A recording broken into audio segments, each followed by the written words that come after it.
मेरी क्रिसमस आज है बड़ दिन तो देखंतु मम्मींकर सकाळु सकाळु ब्रेकफास्ट पाई रेडी कर साइलेनी मंडा एपटे देखि पारथुबे देखंतु मम्मी मंडा छाणुछंती देखंतु तो एबे मम्मी आमर रेसिपी कहिबे मंडा केमिति हला आपण जति घरे फ्री बसचंती किछि करबा को इच्छा होची तो एडा निश्चय करिवे कहंतु मामा। हाय फ्रेंड एटा पूरा सहज सरल उपाय रे प्राय तो समस्त घरे होतुबो हेले मु भाबुची एटा मोर सहज उपाय रे मु कहूची आपण मानको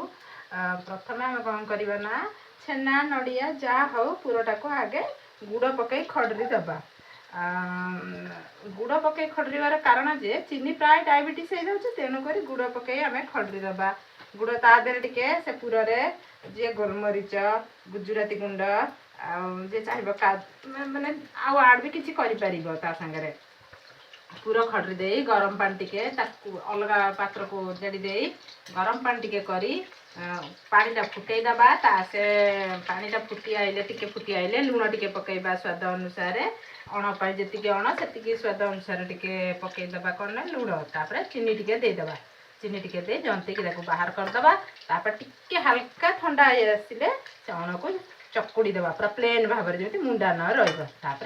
छेनापुर यहाँ मोर छेनापुर में करी छेनापुर आम पिठा गड़ी दे तेल छाड़ीदबा देखि पारथिबो संग माने मम्मी केते सुंदर भाव में रेसिपी कहीदेले यहाँ आम घर जिनस हो पारुची सुजी भी हो पारुची आमको यहाँ करने बेसी समय भी लगुना आउटा बहुत कम जिनस भी हो पारुची तो देखि पारुथिबे तो यही रेसिपी निश्चय ट्राए करेंगे और एमती रेसिपी आम चैनल को लाइक सब्सक्राइब निश्चय करेंगे पकईदे टिके ब्राउन हो आसिले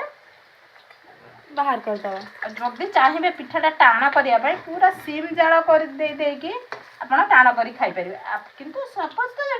नॉर्मल लोक मानकर नरम ही पसंद नॉर्मल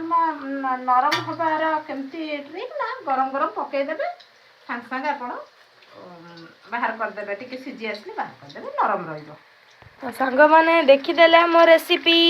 आम चैनल को सब्सक्राइब करने को भूलें आपण मानी ही मोर 200 अधिक सब्सक्राइब होती तो आप चाहिए सब किसी करें